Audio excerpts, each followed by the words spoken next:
Episode 9 is said to have many different shocking twists and turns, as well as surprises in this film by writer and director J.J. Abrams and Chris Terrio. This is Mike Zero.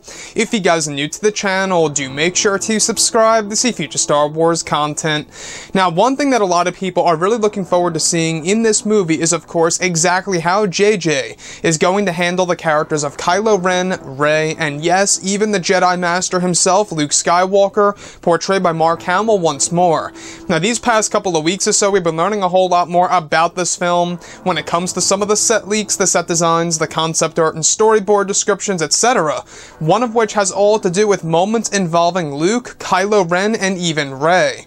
Now, specifically, what's really interesting has all to do with some of the set designs is that it's described that Mark Hamill shot a sequence over at Cardington in front of a large green screen in which a path of destruction was created around Hamill.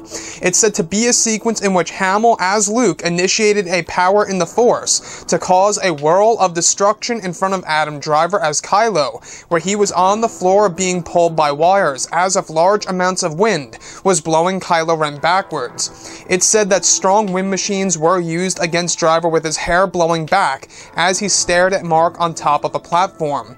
The set was described to be incomplete, with the majority of it being green screen. However, there are clues that it was inside of a throne room, and is likely to be Kylo's first encounter with Luke in the film. Another sequence that was filmed included Daisy Ridley in front of a dozen stormtroopers firing blasters at her. It's described that Ridley as Rey was performing the Force move, Force stasis, where all the extras had to act very still and not move. It's also described that the blaster fire will be inserted with CGI, where the fire will be frozen in time, where Rey is actually going up against it. Now, the thing that I really want to go over, alright, that really does excite me the most about all of this, has all to do with the character of Luke Skywalker himself. Now, I don't know about you guys, but this to me sounds like he's in the form of a Force ghost, and that J.J. Abrams is essentially trying to give Luke Skywalker a power that we have never seen before. So this is what I'm saying. We do know that Rian Johnson came up with the idea of evolving Force ghosts and making them very powerful within the Star Wars sequel trilogy. Whether or not that's a good or a bad idea, I don't know about you guys. But I will say that going into episode 9, this sounds pretty epic as far as what JJ is actually trying to do. So what it is, basically, this was shot over at Cardington between both Adam Driver and Mark Hamill, in which Mark Hamill as Luke Skywalker created a path of destruction in wherever this is. This may be a throne room, this may be inside of a First Order base, whatever have you. A lot of sparks were used, a lot of wind machines were used, as well as wire work, pulling Adam Driver backward as if he was being pulled, or should I say pushed back, by a lot of wind created by Luke Skywalker. So it seems as though that the whole entire concept of Force Ghosts is that they can actually manipulate the elements. So if you look at The Force Awakens, or should I say The Last Jedi, if you look at The Last Jedi, Yoda actually used the whole entire technique of being a Force Ghost to manipulate the weather.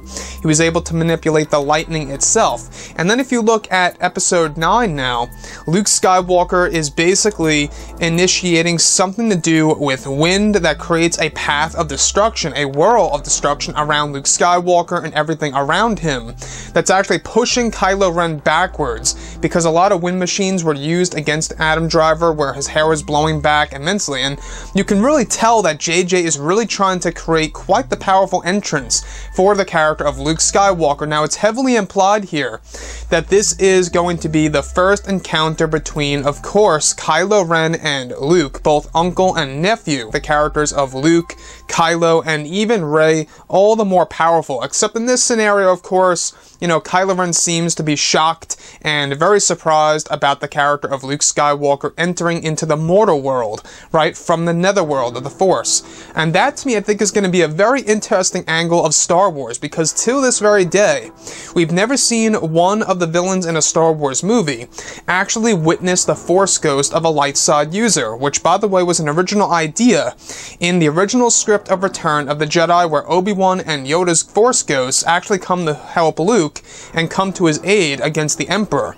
So it seems as though that that's exactly what J.J. Abrams is trying to do in this scenario, where you have this sequence where Luke is actually entering the mortal world, creating a path of destruction in front of Kylo Ren, blowing him backward, right? He can't control the wind pressing against him, and he gets blown back, his hair is blowing back. It seems like an epic sequence and an epic entrance for the character of Luke Skywalker in Episode 9.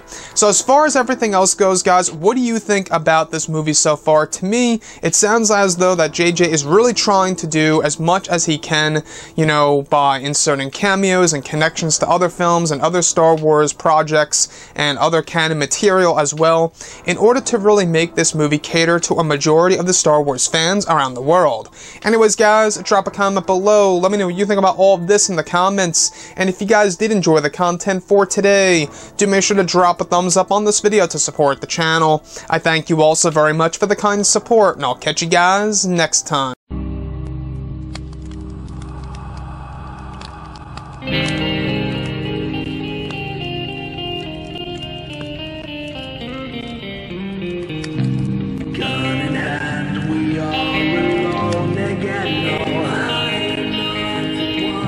From night to moon.